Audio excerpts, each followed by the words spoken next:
Leading Britain's conversation, The Nigel Farage Show. Mr. Nigel Farage.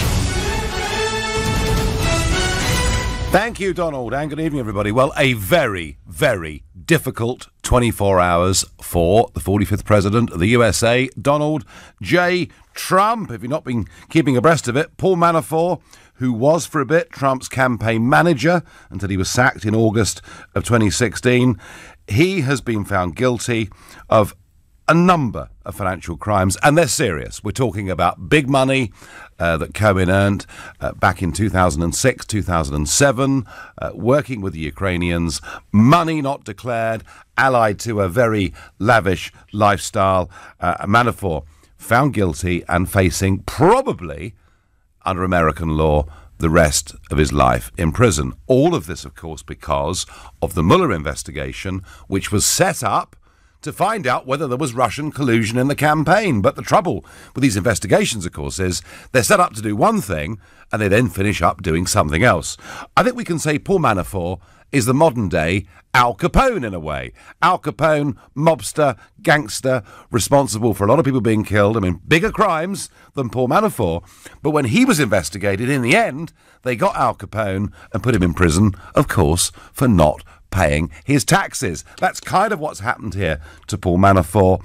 I think as far as the president's concerned and his reputation's concerned, about the worst people can say is that maybe he could have picked his friend better. But in terms of any sense of collusion with Russia, zero. Any sense the president has done anything wrong, absolutely zero. But it is not as simple as that when it comes to Michael Cohen. Michael Cohen, New York lawyer, he's worked for Donald Trump for years. He's been known as a fixer for many, many years. And he's admitted that he arranged payment of hush money to porn star Stormy Daniels and a former Playboy model in order to shut them up for the 2016 presidential election. In doing so, of course, he didn't declare the nearly $280,000 in total that he'd paid them, and that is a violation because he should have declared it in election spending. But he also then said, as part of a plea bargain, remember, America has a system where if you plead guilty and give evidence, you get less of a penalty or less of a sentence. And as part of this, he has said that Donald Trump instructed him to do it.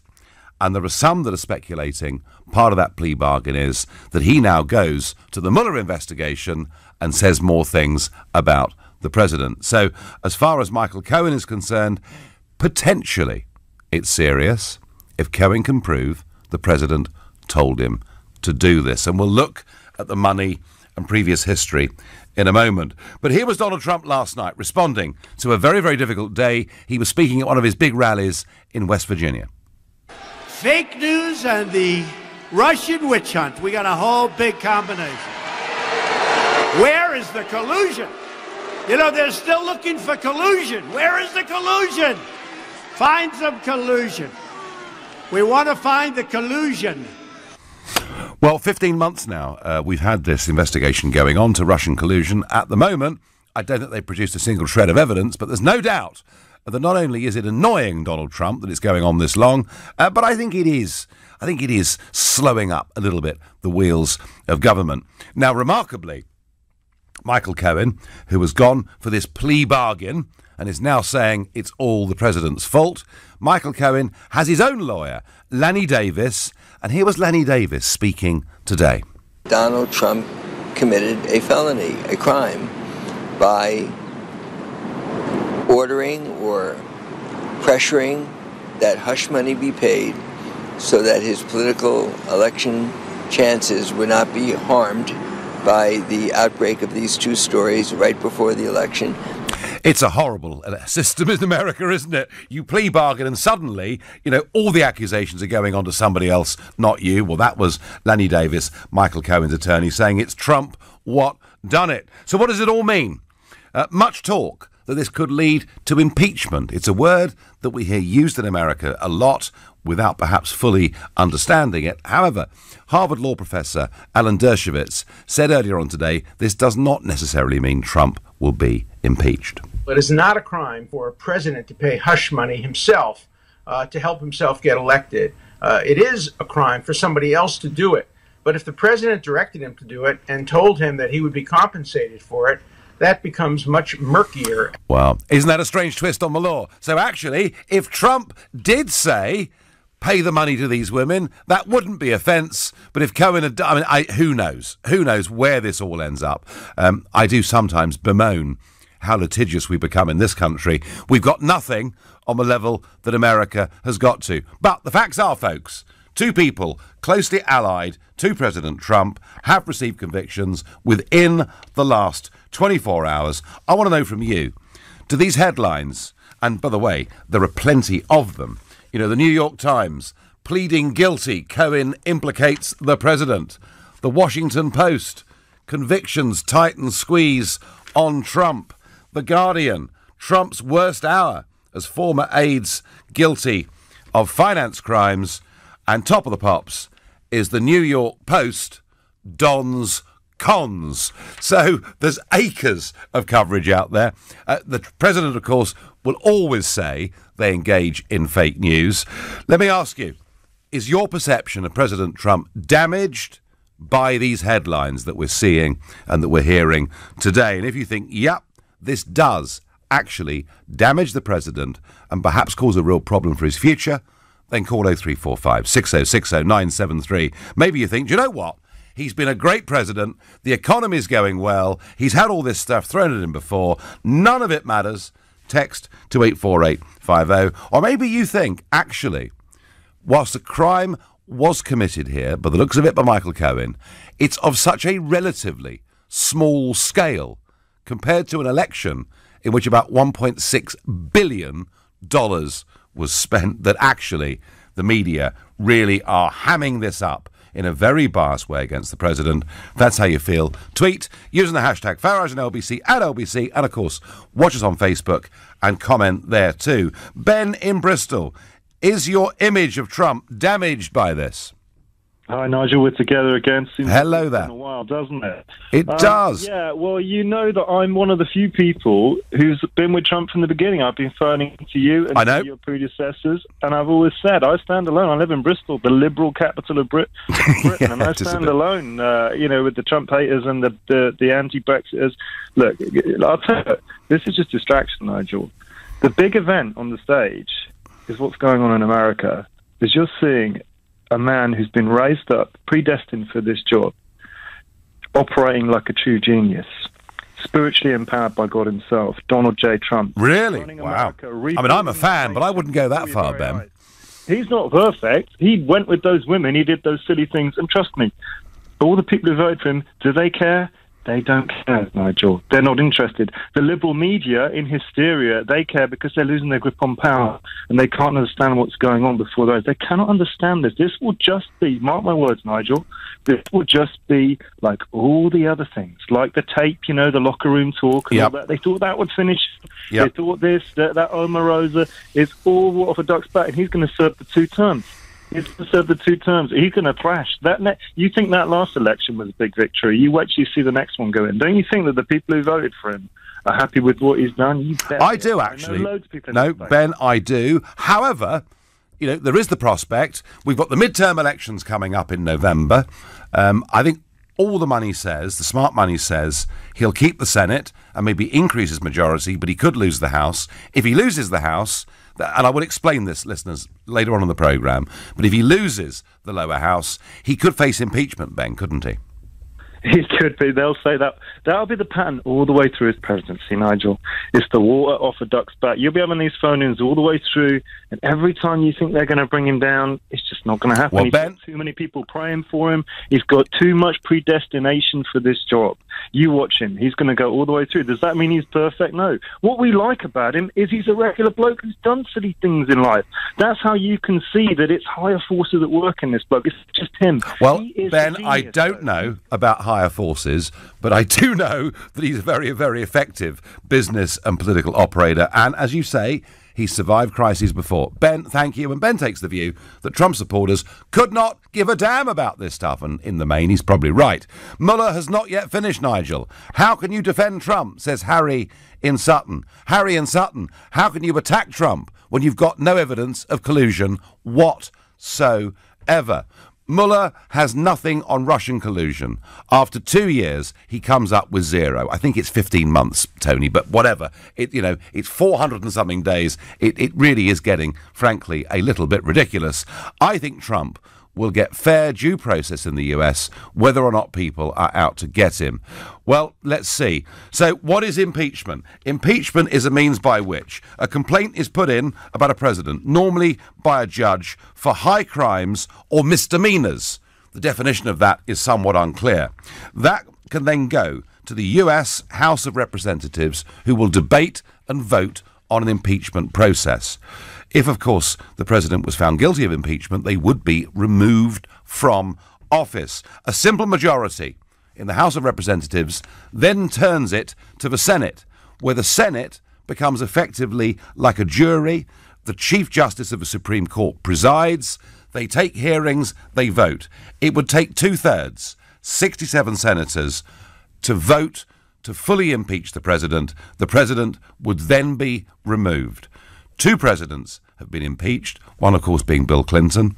Neither of those succeeded in removing the president. No US president has ever been removed by an impeachment process. But if what's happened here damages Trump in the midterms and he loses control of the lower house, he may well find the last half of his presidency tied up with an impeachment process and yet more negativity. So that's the question.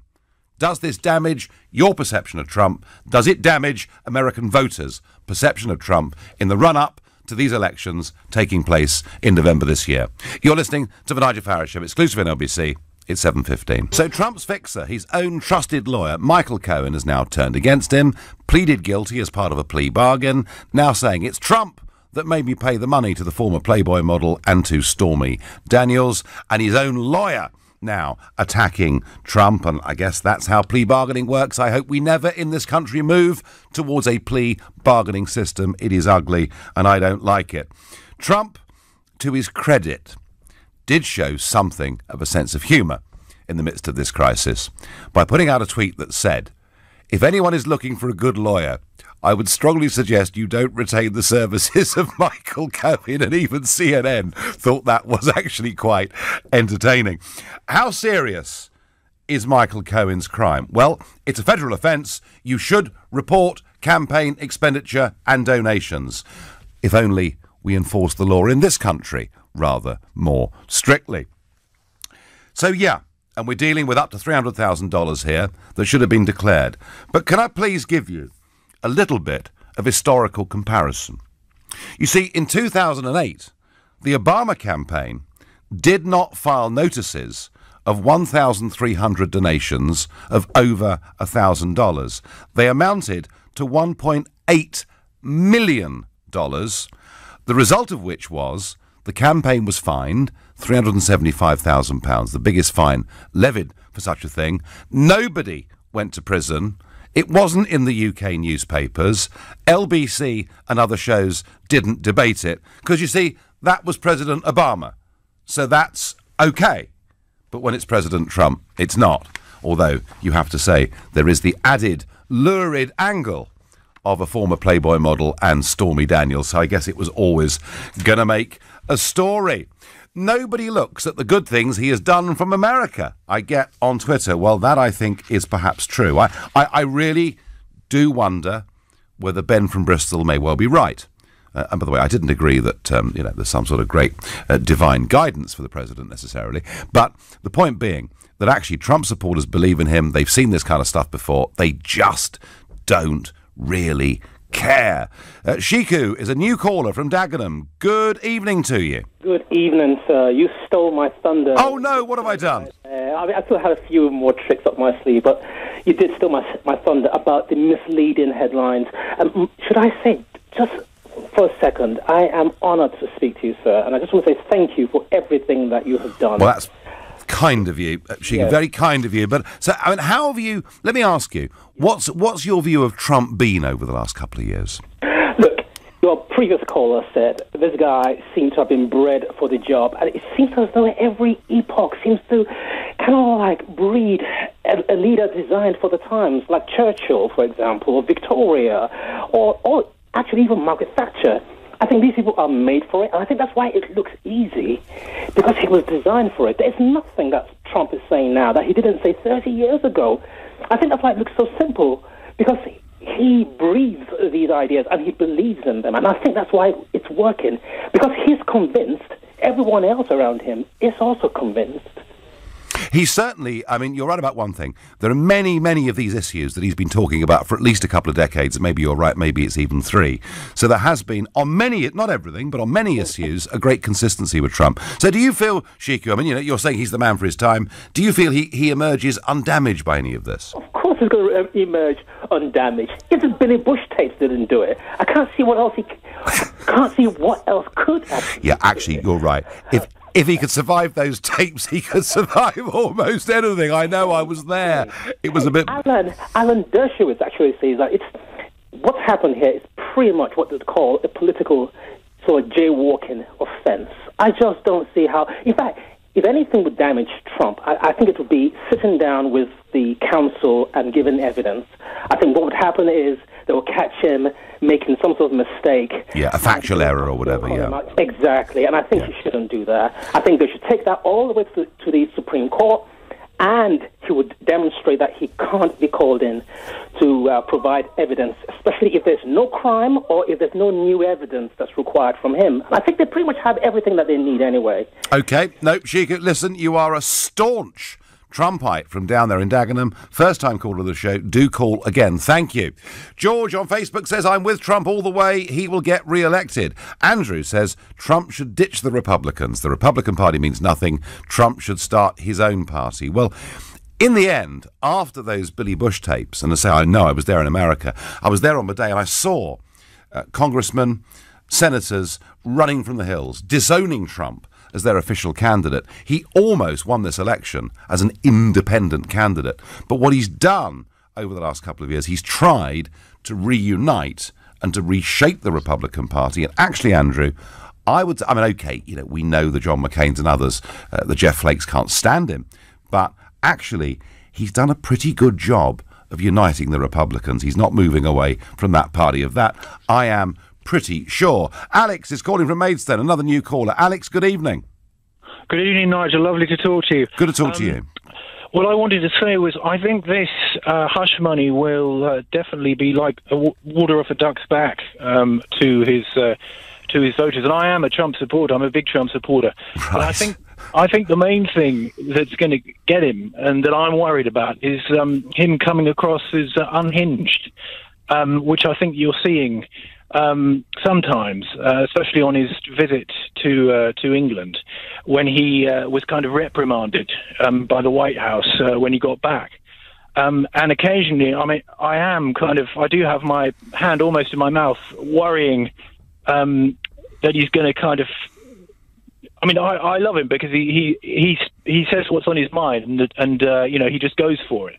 But this feeling that he does come across sometimes as slightly unhinged. I think that could be more disastrous for him. OK, so not this, but just his sort of... do you mean his demeanour, Alex? Yeah, I suppose his demeanour. I mean, I like his demeanour, but sometimes what he says, I honestly think he just doesn't think. He just doesn't think at all. And then he'll have another press conference and he'll have to correct what he said. And I think that's happening more and more. And I think he has to be careful because he is like a bull in a china shop. Oh, yes. And if the bull goes completely out of control, not even the roughest handlers are going to be able to get hold of him. OK, Alex, no, thank you very much indeed for your point of view.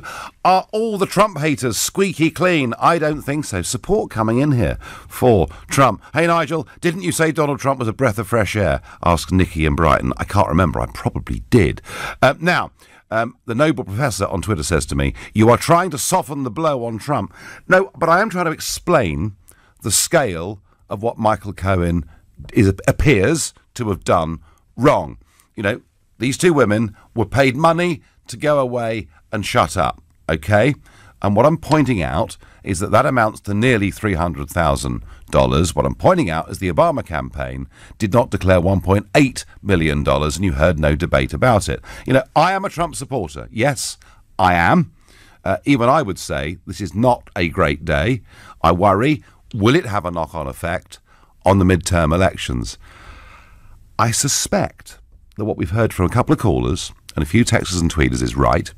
I suspect, like all these crises, Trump just sails through, and in a few weeks' time, everyone's forgotten it. However, if he was to lose a majority in the House of Representatives, I think the Democrats in their current mood would impeach him. Frankly, they've got nothing else to do. They've got no leader, they've got no clue, they've got no views. That is what they would do. Gosh, some are saying even Hillary might run again. Goodness gracious me. Wayne is a new caller from Alberta in Canada. Wayne, good evening. Hello, Nigel. How are you? I'm very well indeed. So, is the perception of Trump damaged by all of this? I don't know if so much damage as we know, Nigel. To be honest, money cures everything in America, right? It helps. So, I don't think. To explain it, I have to give you my opinion. Yep. Since I stopped thinking of Trump as a politician and thinking of him as a businessman who wants to change things, I've softened to him. But what he's proved, I think what his term has proved, is how difficult it is to separate diplomacy from politics. You can't just ignore diplomacy. And Trump goes around like a bull in a china shop today, and I respect that. I'm a Yorkshireman, so... Not all Yorkshiremen are like that, Wayne, but go on. I like that he speaks his mind, but at that level, we have to have some diplomacy, and we have to be just a little cautious of pushing too hard. But Wayne, he's a 72-year-old man. He's not going to change, is he? No, he's not.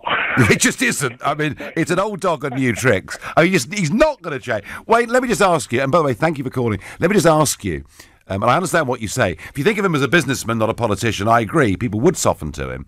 But do you think the net effect of this is going to damage him in the midterms or not? My gut tells me it will. Your gut tells you it will. OK, Wayne, I've got to move on. Thank you very much for your long-distance call. You're listening to The Nigel Farage Show, exclusively on LBC. It is now 7:30. A very bad day at the office for President Trump. Michael Cohen, his lawyer, seems to have turned very much against him, has pleaded guilty, accused the president. There is some legal confusion here, though, because Harvard law professor Dershowitz tells us that actually, if it was the president that instructed his own money to be given to these women, that would not be an offence under electoral law. So there is some confusion around that, but it does look like Michael Cohen is working with the authorities to try and point the finger at blame on Trump for this and who knows, perhaps what else. I made the point earlier that the sums of money involved were quite small compared to that President Obama didn't declare, and Trump tweets on this. Cohen pleaded guilty to 2 counts of campaign finance violations. He says it's not a crime. Obama had a big campaign finance violation, and that was easily settled. So there is some dispute here that's emerging in this last hour as to whether it is actually a full federal crime or not. Anybody with legal knowledge of the American system, please, 03456060973. But my question was not the narrow legal point. My question was, would the perception of 2 of his friends, colleagues for many years, receiving convictions, damage him and particularly damage the midterms? Mark is calling from Barnet. Good evening, Mark. Oh, hello, Nigel. How are you? I am well. So... Good. Nigel, I've got a lot of respect for you, but I think you and all your callers so far have totally missed the point. Can I explain why? Well, I tell you what, Mark, put us straight. Well, I hope so. Look, the Cohen business is a bit of a red herring. You're absolutely right. I mean, Trump's not going to be damaged by allegedly paying off to porn actresses and, breaking the electoral law. That's not going to hurt his base. And even if the Democrats impeach him, it's hardly likely that he's going to be found guilty through the Senate. No, but it would take up an awful lot of time and energy, Mark, and it would stop. Yeah. It would completely gridlock Capitol Hill, wouldn't it? It would do, but the biggest fear for Trump, and I'm no Trump hater or lover. Some of the things he's done I think are good, and some of the things that sometimes he comes across as buffoon. I'm quite ambivalent towards the guy. But the huge issue for him is Paul Manafort, not Cohen. Can I explain why? Go on. Because Manafort is going to go to prison for the rest of his life on all these. Now, he pleaded guilty and he didn't offer any defence whatsoever. Now, it doesn't take Columbo to work out why he didn't offer any defence whatsoever, because in so doing, he would have implicated Trump, or the suggestion is that he would have implicated Trump. Now, that leaves Trump with a decision to make. As president, he's got the power to pardon anybody. So the talk at the moment is he going to pardon Manafort? If he does, then he's going to come in for a load of stick, because clearly pardoning him when he's implicit in what Manafort's allegedly done is going to sort of indict him in a sense. But if he doesn't pardon him, then Manafort could, as they say, sing like a canary. Well, Manafort, Mark, where there is some credibility to that theory, of course, is that Manafort has not plea bargained. He's not done a deal with the authorities, so I do understand why that line of thought is occurring. But do you honestly think, Mark, it would be politically possible for Trump to pardon Manafort? I mean, he could do it on his last day of office, I guess, but he couldn't do it in the short term, could he? No, and that's exactly the point. Okay. He didn't pardon him. And if he doesn't pardon him, remember, Mueller, I haven't followed this line by line, but I do know this. When Robert Mueller was appointed, the first person he went after was Manafort, because he knows where the bodies are buried in the Russia thing. It's the Russia thing that if he's going to be brought down, if indeed there was collusion with Russia... But Mark, Manafort hang on, Mark. Look, Mueller has spent an astonishing amount of time, effort, energy and money investigating Manafort. Nothing that was presented in that court case against him suggested collusion with the Russians. In fact, the charges for which he's been convicted go back over 10 years. Why didn't he offer a defence? You tell me. Well, Jeremy Thorpe didn't offer a defence and he got off. I mean, hey, maybe that was a long time ago. I don't know, Mark. I don't know. I guess he thought, look, I'm in trouble. There's no good to come of it. Let's just see what happens. I don't know. Maybe he gave up, Mark. I don't know the reason. I do understand you saying maybe there's a deal with Trump. I get it. It's a credible theory. It is a credible theory. But why, Mark, if all this was to be hidden and Manafort was to do his few years in prison before he gets pardoned by the president, why at no point in that court case were any serious accusations of collusion in the 2016 presidential campaign even put up for debate? Are you asking me that? Yeah, I am. Well, I don't know why. Clearly, I don't know why. But there's got to be some reason. Logically, it doesn't make sense for a man who knows he's not a fool, Manafort, and he knows he's going to prison for that amount of time. If he's not pardoned.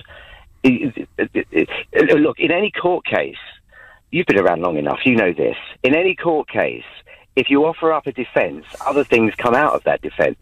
And that would have implicated in some way, I feel fairly sure, Donald Trump. Don't get me wrong, I'm no hater of Trump. No. I'm saying it from a political and I get your theory, Mark, but where your theory falls down is that nowhere in this court case was there any questioning and any evidence produced of any kind to show collusion during the presidential campaign. Mark, interesting theory, and American presidents do have amazing power. Now, Sarah Huckabee Sanders, the White House press secretary, is up on the platform as we speak.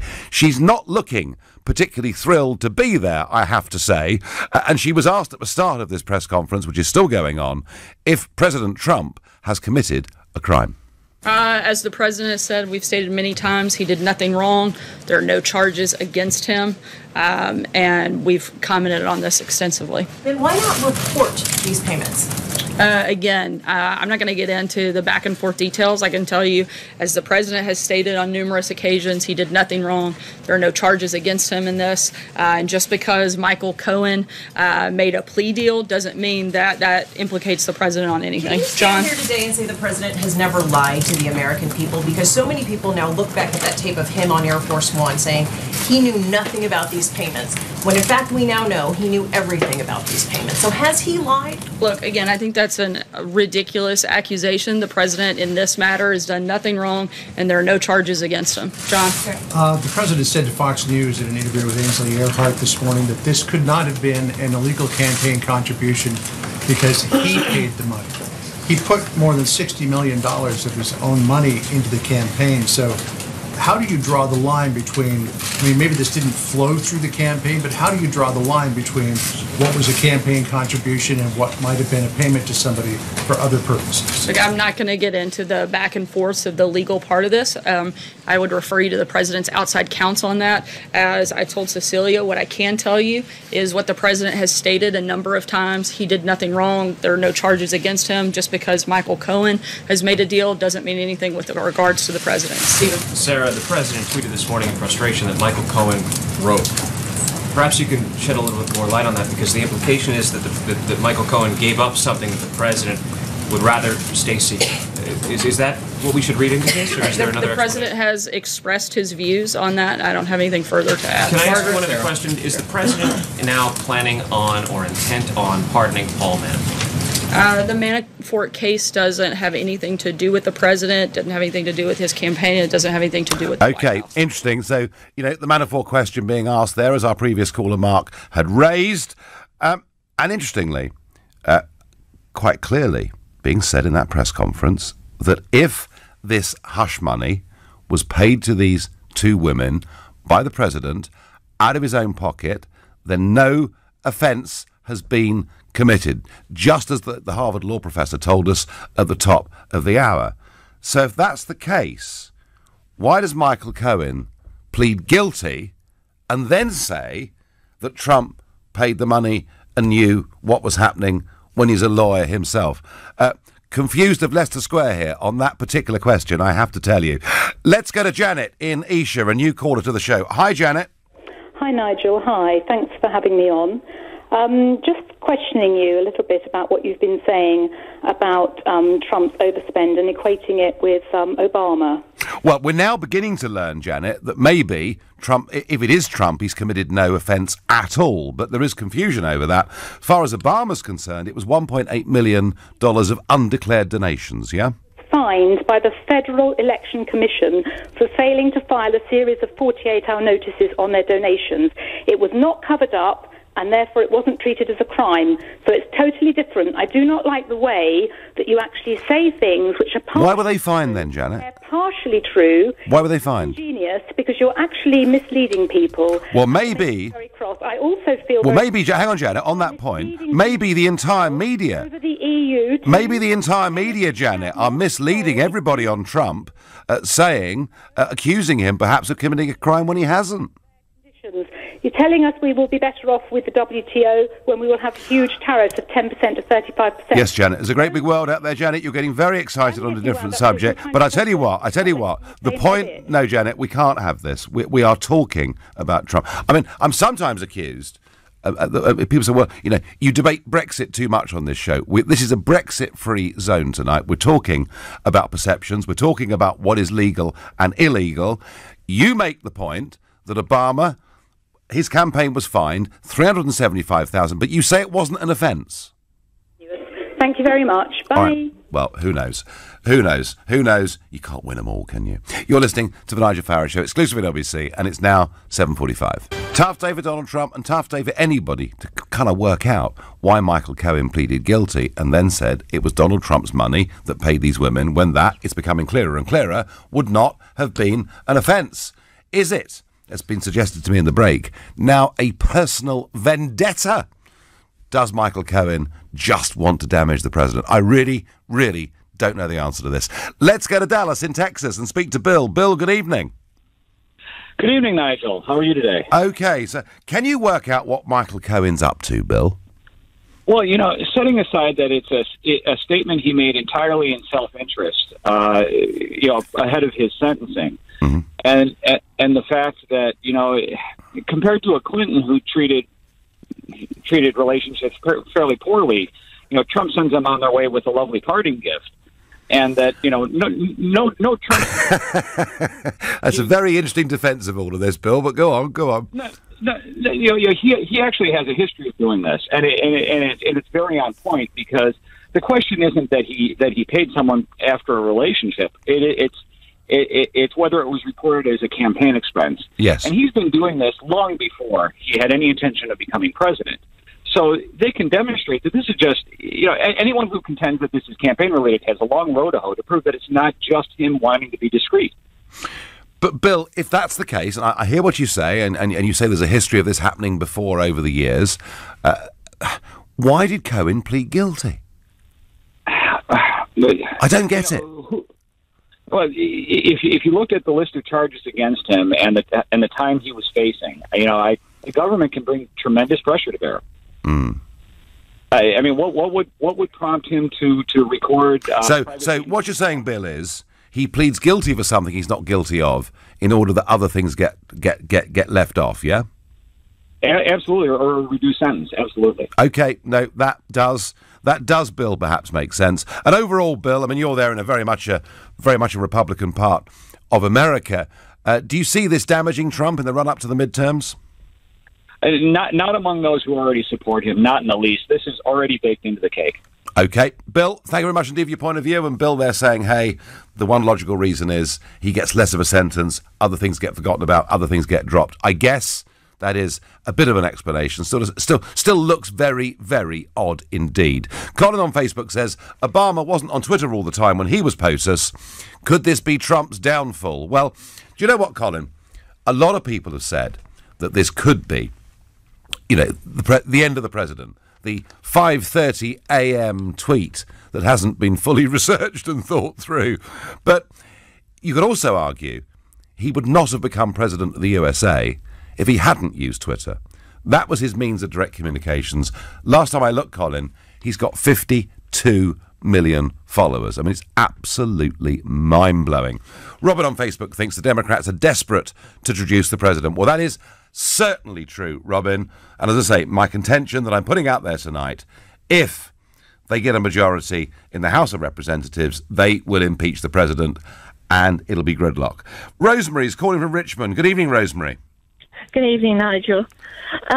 We were recently on holiday, and in our hotel there was two sort of American couples, actually both from Washington, D.C., and we asked them, we said, what do you think of Donald Trump? And they both did like him, but one lady who works in the healthcare, I think she's a nurse, she said, well, I'm $70 better off per month because of his tax changes that he's done. Yes. And she said, to be honest, because we were talking about the negative news that's always about him, and her words were, she said, to be honest, I don't care what he does, what he says. At the end of the day, I'm $70 better off for my family, and that's what counts. Rosemary, I think you've just relayed the argument beautifully, and it was, of course, Clinton working then with Dick Morris, his campaign manager, who came up with the slogan for one of the presidential elections, "It's the economy, stupid."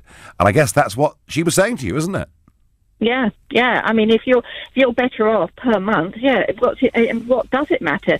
I think he will get in again. I don't think people really care what's going on. It's just everything he does is always wrong, isn't it? Yeah, when these allegations first emerged about Stormy Daniels, and I was over in Washington for a few days, and I was kind of saying to people, do you think this is true? And of course they just laughed at me. They said, of course it's true. It's almost, Rosemary, what people expect of the president. Rosemary, thank you. And, as Rosemary says, the nurse there, she's $70 a month better off, living in Washington, D.C. She couldn't care less what Trump gets up to. What does Claire from Chandler's Ford in Hampshire make of it? Hello, Claire. Hi, Nigel. Sorry, I'm still chuckling with the lady caller. He had a couple of calls back when she started talking about Brexit. I mean, you just can't win, can you? Well, it's called Brexit. It's called Brexit derangement syndrome, Claire. Some people are driven. I was with Andrew Adonis this morning, who, do you know, I mean, 10 years ago, I could have a proper conversation with Lord Adonis, and we could talk about transport or education. Yeah, and he's a really interesting, a very, very bright, interesting man. And yet on Brexit, he's just gone mad. You know, they're so upset with the result of the referendum. But so, Claire, President Trump, is he going to be damaged by all of this?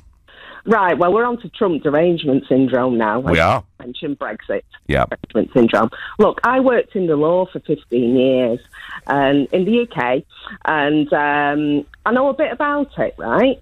So the lawyer today, who didn't try and wriggle out of it in any way, but what he did was try and deflect the blame to Trump. Yep. At the end of the day, he is a paid advisor. He knows the law more than his clients, and his job is to say to his clients, if they suggest, in this case, paying out money, his job is to say, well, actually, no, really shouldn't be doing that. I mean, I understand that a lot of this was before Trump came into office and that kind of thing, but he's now trying to deflect the blame onto Trump, and it's so predictable.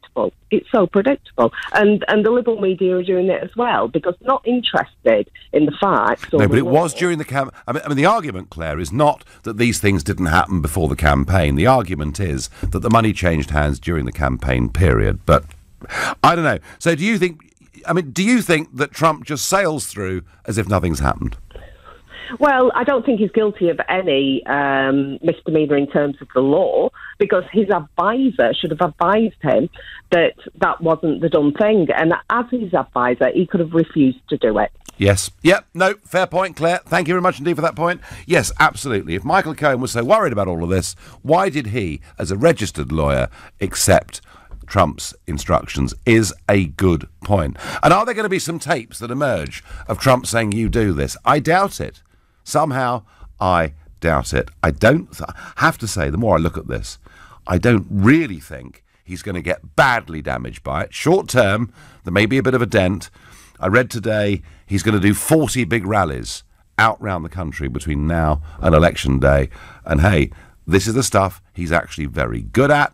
There was talk of a big Democrat wave in November. I'm not seeing much evidence of it. I've got time for one last quick call. Ross, a new caller from Nottingham. Ross, good evening. Good evening, Nigel. How are you? I'm fine. So what do you make of it all? At the moment, first I want to make a quick correction with yourself. Is you're employing something called whataboutism? Because you're talking about Obama in terms of his potential misdemeanors that he did, but he did go through the court. He did get fined for it. For example, in terms of that one, he did serve his time and things like that. So basically, at the moment, with the Michael Cohen side ones, we have to now see whether the law comes through.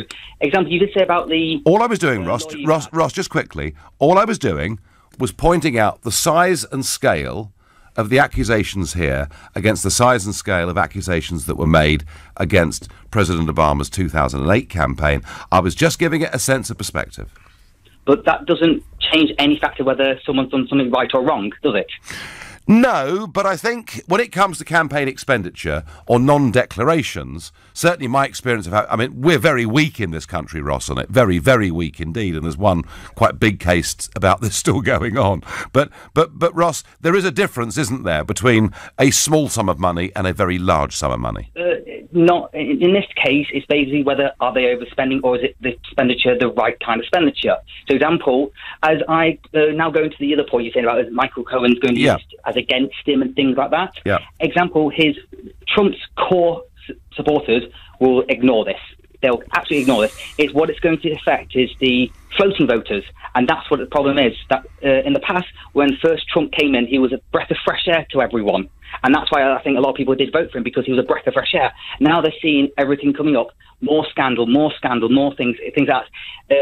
For a short term, I think he'll be able to bounce off and make himself look good again. But it will always rot at the back of someone's mind. Well, and he's had many of these, Ross. He's bounced through before. We will see. Thank you, all of you, for your opinions and calls. I'm back tomorrow evening at 7. At 10 tonight, it's Ian Collins. But up next, it's Clive Bull. Nigel, thank you.